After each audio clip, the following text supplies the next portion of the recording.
En 1912, le physicien allemand Alfred Wegener remarqua que les continents sud-américains et africains s'emboîtaient parfaitement. Il émit l'hypothèse qu'il y a 300 millions d'années, les continents étaient réunis en une seule terre émergée, appelée Pangée.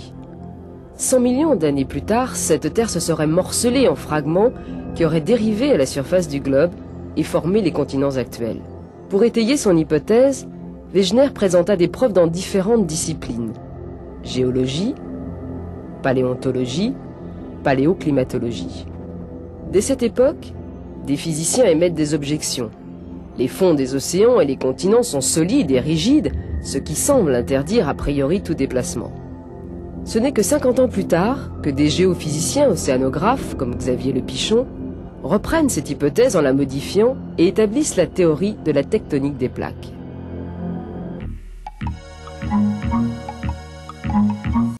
La masse terrestre est en perpétuel mouvement, un mouvement multidirectionnel et très lent. Les volcans et les tremblements de terre sont la manifestation du mouvement vertical du globe. Le parallélisme des côtes des deux rives de l'Atlantique laisse soupçonner un mouvement latéral. Wegener fut le premier à émettre l'hypothèse que les continents dérivaient. Il y a environ 100 millions d'années, il n'y avait qu'un seul supercontinent qui lentement s'est scindé en plusieurs. Lorsque la lave refroidit et devient roc, un de ces éléments, la magnétite, est magnétisé en direction du champ magnétique terrestre. La magnétite conserve en permanence ce magnétisme et révèle ainsi la direction du champ magnétique terrestre existant à l'époque où la lave refroidissait. Comme le Soleil, la Terre change de polarité à différentes époques géologiques. À tous les quelques 100 000 ans, les deux pôles magnétiques disparaissent pour réapparaître en position inverse.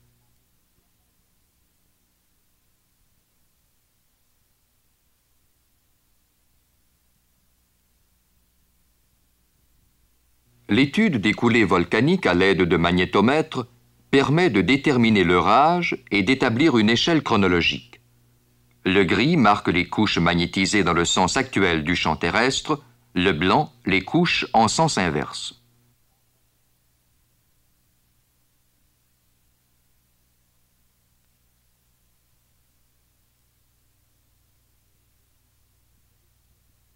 Cette échelle couvre une période de 4 millions d'années et fait ressortir au moins 9 changements de polarité.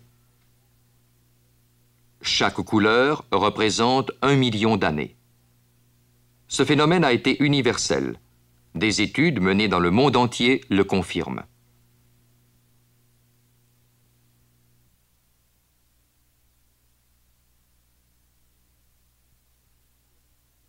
Le champ magnétique des fonds océaniques a également été mesuré. Équipés de magnétomètres, des avions et des bateaux ont arpenté l'Atlantique Nord au sud de l'Islande et mesuré horizontalement le champ magnétique du sol marin de chaque côté de la dorsale médio-atlantique. Le gris indique l'orientation normale, le blanc l'orientation inversée. Le jeu des couleurs est le même que dans la carte des coulées volcaniques.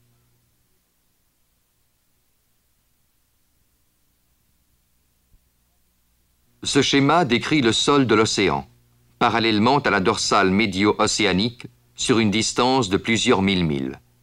La symétrie des deux versants est étonnante.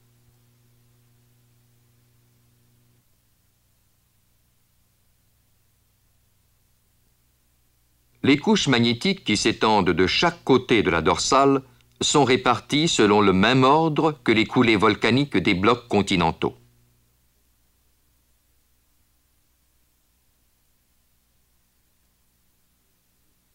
Il est possible de démontrer que le tableau des changements de polarité est symétrique par rapport à la dorsale médio-océanique. En utilisant une échelle où chaque couleur représente 1 million d'années, on peut conclure que les âges des coulées volcaniques sont aussi symétriques. La dorsale médio-océanique traverse tous les océans du globe. On peut la suivre de l'Arctique à l'Islande et jusqu'aux Açores. Là, une branche remonte vers Gibraltar, alors qu'une autre descend dans l'Atlantique Sud, à mi-chemin entre l'Afrique et l'Amérique du Sud, pour continuer dans l'océan Indien, à mi-chemin entre l'Afrique et l'Antarctique. Le système se divise de nouveau en deux branches. La première remonte vers le nord, le long de la dorsale de Karlsbourg, vers le golfe d'Aden et la mer Rouge. La seconde va vers le sud, à mi-chemin entre l'Australie et l'Antarctique, et entre dans l'océan Pacifique, où elle prend le nom de dorsale de l'Est Pacifique. C'est dans cette région que le taux d'expansion du fond océanique est le plus élevé. Il atteint 12 cm par année, soit environ 5 pouces. Le système des dorsales médio-océaniques forme la plus importante chaîne de montagnes du globe. D'une longueur totale de 40 000 milles, cette chaîne a une largeur de plusieurs centaines de milles et une hauteur atteignant 10 000 pieds.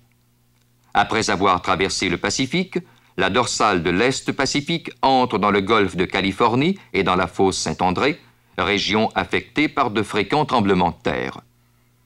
Les dorsales océaniques marquent les points de déchirure des différents continents.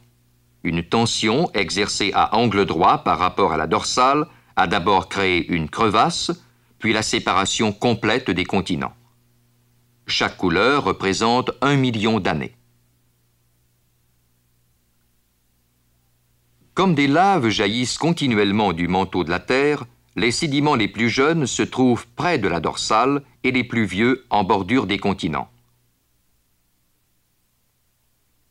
Sans dérive, les fonds océaniques seraient du même âge que les continents, or ces derniers sont 20 fois plus vieux.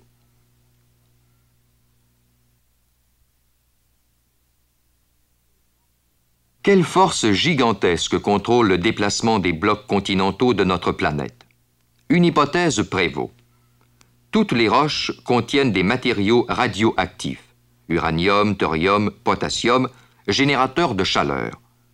Le centre de la Terre se réchauffe progressivement et commence à se déplacer.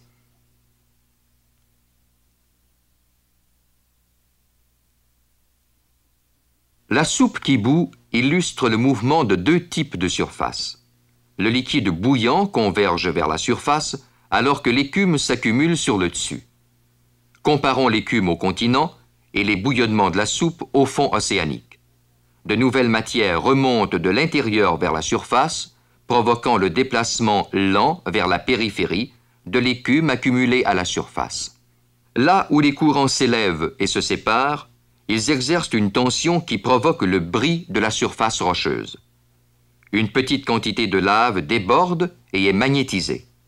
La Terre ne grossissant pas, cet accroissement est donc réabsorbé. Tel un tapis roulant, la surface terrestre revient vers l'intérieur, empruntant les fosses océaniques. La naissance de l'océan Atlantique peut maintenant être reconstituée. Il y a 150 millions d'années, au moment de l'ouverture du golfe du Mexique, plusieurs continents étaient encore soudés ensemble. Un peu plus tard, l'Atlantique Sud s'ouvrait, pendant que la Méditerranée se refermait. Une autre dérive des continents entraînait la formation de l'Atlantique Nord. La théorie de la dérive des continents nous révèle que la Terre est bien autre chose qu'un ensemble de continents fixes entourés d'océans. La croûte terrestre est formée de plusieurs plateaux, comprenant les blocs continentaux et les fonds océaniques. C'est à la jonction de ces plateaux, le noir indique les dorsales et le rouge les fosses océaniques, qu'ont lieu les phénomènes d'expansion et de contraction de notre globe. Cette théorie nous oblige donc à refaire l'histoire géologique de notre planète.